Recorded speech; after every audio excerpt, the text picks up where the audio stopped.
everybody, Tori here. And yes, it's that time again. It's Expert Secret time. And today is day 10 of our 30-day challenge. Today we are talking about secret number 5, more money for the same framework. Russell starts this story starts this secret out with a story on how he showed up to his first convention. And he showed up in a dress slacks, a button-up shirt, and a tie. He was all excited. It was his first one. And then he gets there and realizes everybody's in jeans and t-shirts and are all comfortable. He's like, oh man, I didn't even bring any t-shirts. So he is already shy to begin with. So this makes him a little more uncomfortable and is not able to go up to anyone and make any kind of new conversation.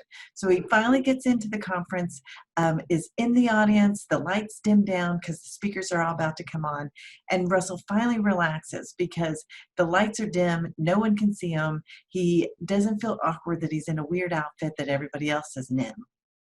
And while he's at the conference, the speakers are all going. Well, the one thing that he really took away from it was they were all talking about the Think and Grow Rich book. Well, Russell immediately that night went up to his room and ordered the Think and Grow Rich book. And of course, it was there at his house once he got home from the conference, was all excited, opened it up, saw it, and said, okay, I'm going to get to reading this book tomorrow. So tomorrow comes and didn't get time to do it, didn't start it, just says, oh man, I'll just start it tomorrow. He knows all the answers to all the questions he needs are in this book, yet he can't read the book. 6 months go by and a new conference comes up and it's time that he goes back. Well, he's at the conference and what do you know, Think and Grow Rich comes up again in topics. And that night he rushes back to his hotel room and this time looks up a whole different way to get the book. And this time he finds that it's available in audio CD. Now at this time there's no audibles and there are no audible books out yet at this point. Everything's on CD. So he ordered the 10-pack CD of Think and Grow Rich for $97. Now, when he first ordered the hardbound book from Amazon, it was $9.97. So he went from paying $9.97 to $97. Now, once he did get home from this conference, he now then took his CDs and put them in his car. And as he was driving around town or errands or anything he was doing, going back and forth to work, he would listen to the CDs. And what do you know? Within a week of being home from the conference, he had the Think and Grow Rich book read, all because it was in a simpler, easier process to absorb it. Now, Russell tells us this story because it taught him a very important principle, that people will spend more money on the exact same product or content, the framework you're using, if it's packaged in a different way. The audio CDs made the book simpler to read, so Russell was happy to pay more money to get the book read. Understanding how to use information products to grow any company. In this chapter, we're going to be learning on how to create information products like books or courses, seminars, mastermind groups, and coaching programs. One of the biggest secrets to creating a new opportunity is understanding that while your product may not be a new opportunity, your framework has to be. ClickFunnels, for example, is a drag and drop website creation platform. It is it's very much an improvement offer, a better way to build a website. When they introduced the funnel frameworks, that was the new opportunity. And the software then became the tool that simplified the new opportunity. It is essential to create frameworks and then wrap them around your core offer to make them a truly new opportunity. Russell is going to show you how to turn your frameworks into informational products. Once you start wrapping your products inside your own unique frameworks, you will your complicated sales will become easy because the information products will indoctrinate potential customers about why they need your product or services. You will also be positioned as an expert instead of a commodity, and people will pay you more. And you'll be able to acquire unlimited customers for free so that every back-end sale becomes 100% profit. And you'll also grow your business much faster. Now, there's two types of expert businesses. Expert business one is selling information products.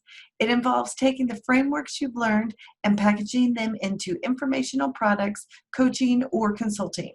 Being an expert in selling information products is, in Russell's opinion, the greatest startup in the history of the world. You don't need venture or startup capital, just a passion for what you're teaching and a willingness to learn how to tell stories in a way that will get others excited about it. Expert business number two is leveraging information products as fuel.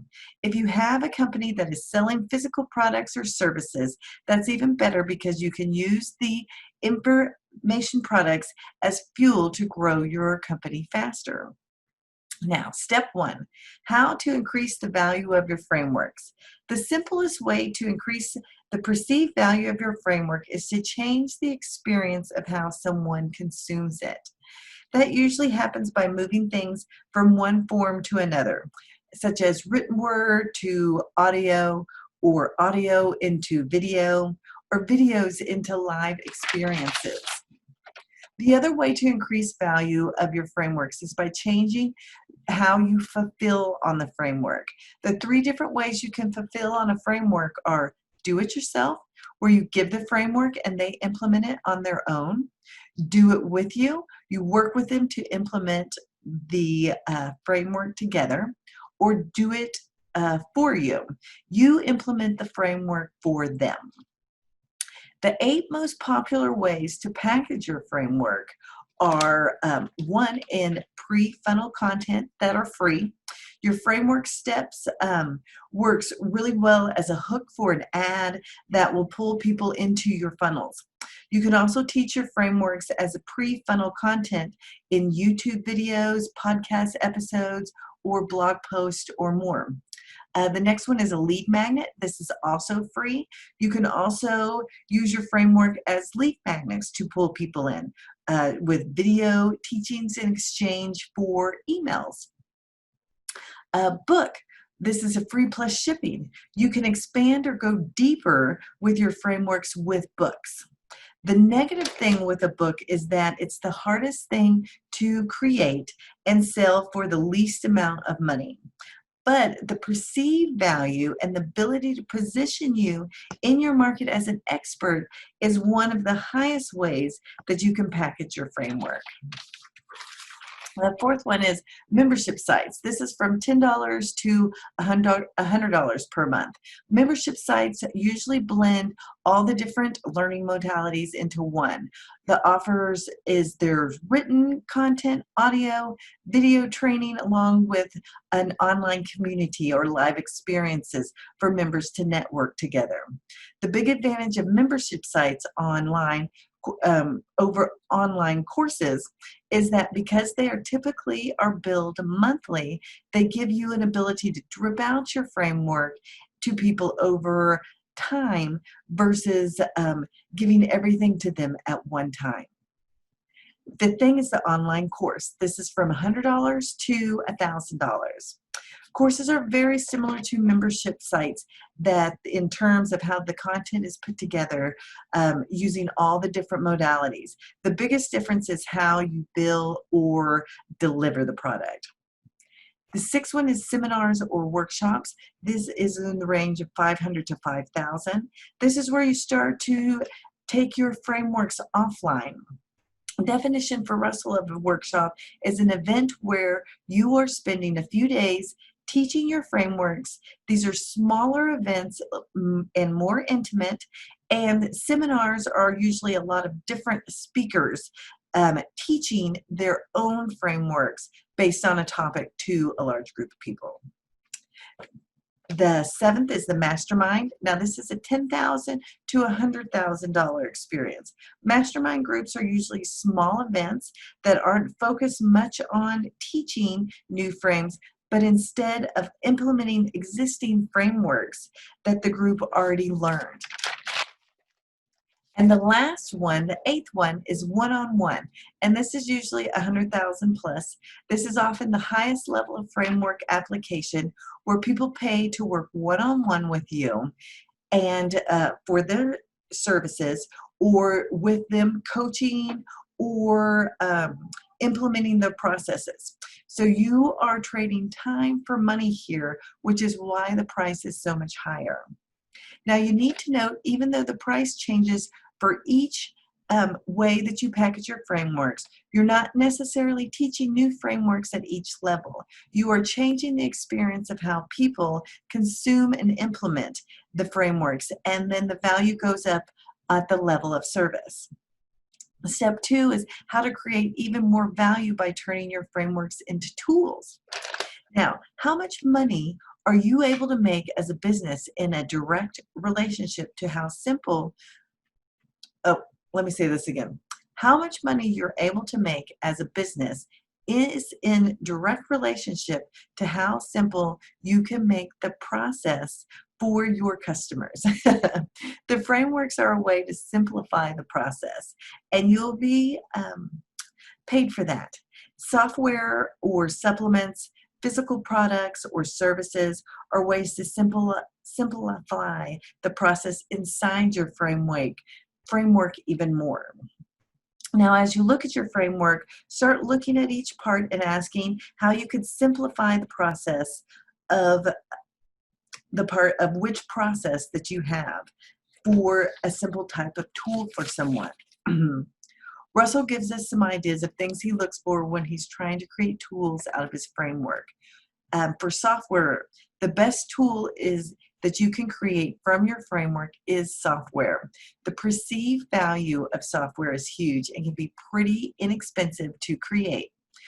So you want to look at what parts of your framework can be automated for someone. Initially, don't look for a ClickFunnels size idea. Look for a smaller one that you can get programmed for just a few $100s, and then start there. Supplements. Now, this isn't applicable to all businesses, but supplements are the ultimate easy button to get results. If something inside your framework could be sped up through supplements, they are among the most powerful ways to increase the value of your framework. Physical products. Most people who have a physical product in our community start here and then build the result-based framework around that product. The other way you can use this is to look at your existing frameworks and see if there is a physical product that you could create to help make the framework easier to implement. Byproducts. As you've been using your own frameworks, what are the byproducts that you've had to create that would be able to be useful for your dream customer? People want tangible assets that can make the training easier for them to implement, such as scripts, templates, cheat sheets, checklists, timelines, and schedules. Anything that you can create for them makes it easier. And information products and services. Every tool can be used to increase the value of any offer, but it can also help more people to the next level of your value ladder. By creating done-for-you tools, it gives your customer a shortcut to success in one easy, simplified process. Step 3, thinking your framework into an offer with the stack slides. The next step is turning all these ideas into something that you can sell. The goal of an offer on its simplest form is to increase the perceived value of what is being sold and make the thing that's being sold unique to you and available only within the special offer. Now, we use a tool that Russell calls the stack slide. It is a core foundation to everything else that we're going to be using in this book. The first thing Russell does when he is creating a new offer is to focus on the stack slide. In the stack slide, the first item is the core product, and the second item is the opportunity switch or the opportunity stack core framework that you give your customer. Next, you need to figure out the other things that you can add to the stack to increase the perceived value even more. Brainstorm with your team on this part, and then pick the best ones for the stack slide. Russell starts in the left-hand side and brainstorms the different information products that he could potentially create. Under written words, should you write a book or an ebook? For audio, should you be making an audio program to help out? Video, should you do a membership site or an online course? Live experiences, should we create a seminar, workshop, or would a mastermind group or a one-on-one be better? You want to only use one or two informational products inside the stack. Having too much information can decrease the perceived value of an offer because it seems like it's too much work to do. Then Russell moves to the right-hand side of the image and the brain and brainstorms tools that he could create because tools have a higher perceived value. Russell likes to focus on as many tools as possible inside the stack. Is there software that you could create to make the framework easier? Could you bundle supplements with the offer? What physical products could you create to increase your offer's value? What are the byproducts you've created during the implementation process that have helped you that could help your customers at this point? Are there other informational products or services that you can bundle together? We will go into more details on this in section 3, but you want to also think about the 3 reasons why people don't buy from you. You want to be able to break those beliefs with your stack. False belief number 1 is, I don't believe this vehicle, your new opportunity, is the right vehicle for me. What false beliefs do your customers have about the vehicle you're presenting? And what would keep them from believing this vehicle is right for them? What tangible thing can you create to help them change their mind? False belief number 2, I believe this is the right vehicle for some people, but I don't think I could be successful with it. Once they believe in the vehicle, what beliefs do they have about themselves that would make them think that they can't succeed? You need to create something specific to help them overcome these false beliefs about themselves. False belief number 3, I believe that I could have success, but I have an extended force holding me back from success. This is usually the last thing that's holding somebody back from results. It could be the bad economy, lack of time, something that is out of control from their direct control. For your opportunities, you want to think about what outside things might keep people from success, and then create something to either minimize or eliminate that excuse. As you start to create your opportunities, you want to go through these questions each time and make sure that you're watching what's happening in your niche, checking out what other people are doing and their offers that they're having to see if it gives you ideas for your own framework and to provide even more for your customers. So this was our day number 10. I'll be dropping in that link down in the comments so that you can grab your own copy of Expert Secrets and follow along with me. Make sure to pick up that trilogy set while you're there. And then until tomorrow, I'll catch you then.